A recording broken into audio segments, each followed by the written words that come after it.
If you were given the chance to erase a memory from your past as if it never happened, what memory would it be? Imagine that it would be wiped clean, not just from your mind, but from everyone else's as well. Would you take that chance? Reflect on your answer as you read on. It was a cloudy afternoon, and 3 high school juniors stood outside Jefferson High School: Emma, Lily, and Chloe. The day felt uneventful, with most students eager to head home. But as they waited by the school gate, Lily, known for her fascination with urban legends, broke the silence. "Have you guys ever heard of the Red Eye?"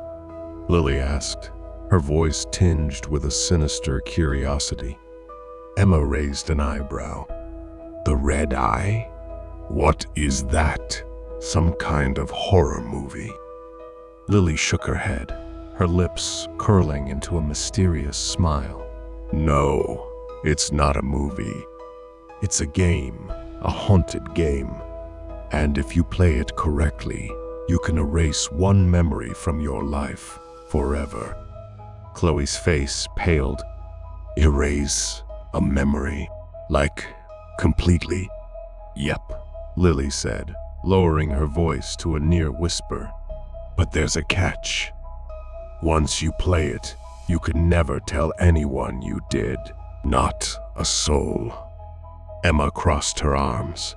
"If that's true, why are you telling us about it?"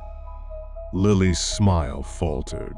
For a moment, she appeared lost in thought before quickly brushing off the question. "Let's just say I heard it from someone else." She glanced around as if ensuring no one else could hear. "Anyway, the game only works if you're brave enough to follow the rules." "Want to know them?" Despite the unease settling in her chest, Emma couldn't help but feel intrigued. "Sure. What are the rules?"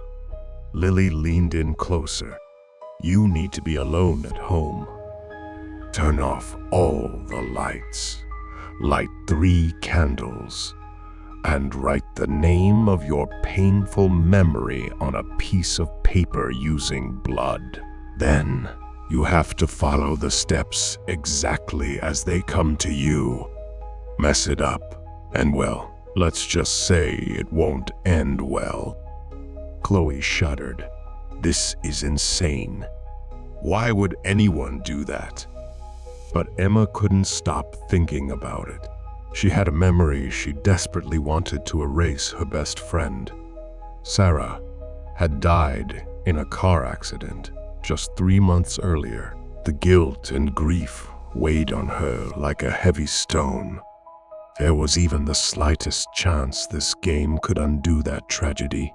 She had to try. That evening, Emma's parents announced they would be attending a charity dinner and wouldn't be back until late. The timing was perfect. Alone in the house, Emma's decision solidified. She gathered the supplies Lily had mentioned: 3 candles, a lotus stem she found in an old floral arrangement, and a small sewing needle to prick her finger for blood. With trembling hands, Emma turned off all the lights in the house. The silence was oppressive, broken only by the faint hum of the refrigerator. She lit the candles and placed them in a triangle on the living room floor. Sitting in the center, she took a deep breath and wrote Sarah's name on a piece of paper, her blood forming shaky letters. As soon as she finished, the air around her seemed to change. A faint, chilling breeze swept through the room, extinguishing one of the candles. "It's starting," Emma whispered to herself, her voice barely audible. The next step came to her mind as if whispered by an unseen force. "Go to the bathroom. Look in the mirror. Close your eyes." Emma's heart pounded as she made her way to the bathroom. The flickering candlelight from the living room cast eerie shadows on the walls. She stood before the mirror, staring at her reflection, Her pale face looked ghostly in the dim light.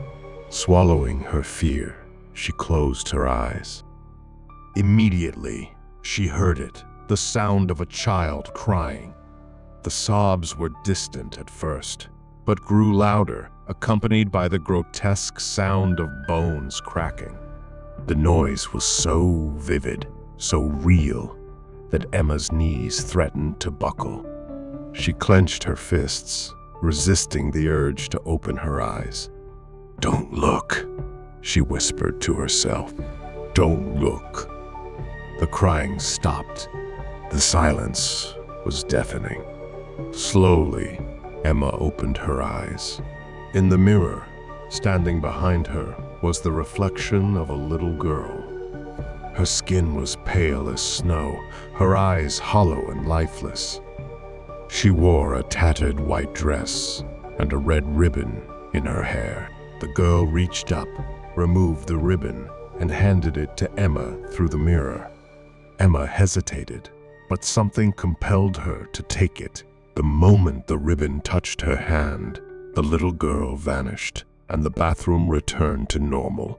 The next instruction came: find the door marked with a red cloth.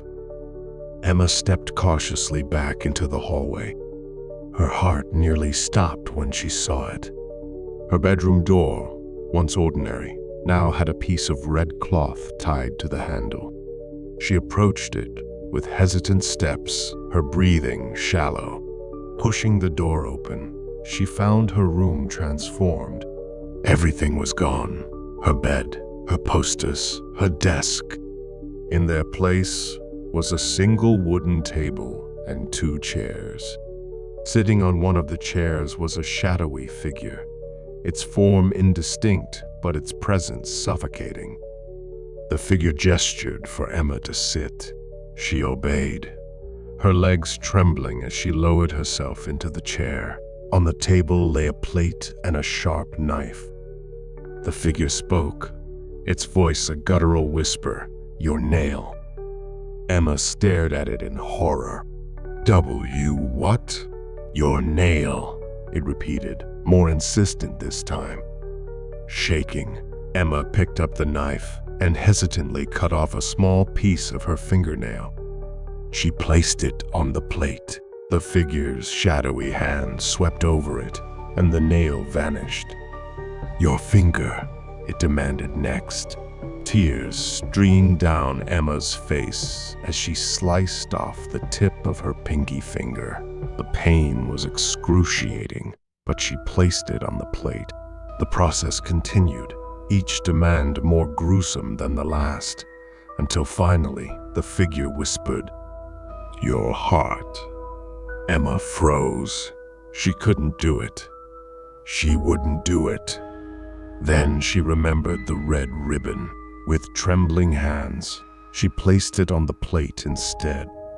The figure seized the ribbon and consumed it hungrily, but moments later, it began to choke, its shadowy form convulsing. Emma watched in terror as the figure collapsed onto the table. She reached forward and pulled something from its mouth, a small, glowing red orb resembling an eye. "Make your wish," the figure's voice rasped one final time. Clutching the orb tightly, Emma closed her eyes. "I wish Sarah's accident never happened. I wish she comes back." The next morning, Emma woke up feeling lighter than she had in months. The events of the previous night felt like a distant nightmare. She hurried to school, excitement bubbling within her. But as she scanned the crowd of students, Sarah was nowhere to be found. Doubt crept into Emma's mind. Had the game worked? The school bell rang, and Emma trudged to class. As she sat at her desk, Lily noticed her distress. "Emma, what's wrong?" she asked. Emma, overwhelmed, blurted out, "I played the red eye last night and wished for Sarah to come back." Lily's eyes widened. "What do you mean?" "Sarah was here this morning. She told me her bike had a flat tire, so she went to get it fixed. Emma's heart soared. It had worked. Sarah was back. She couldn't contain her relief. But moments later, the classroom door opened and their teacher walked in, her face pale and tear-streaked.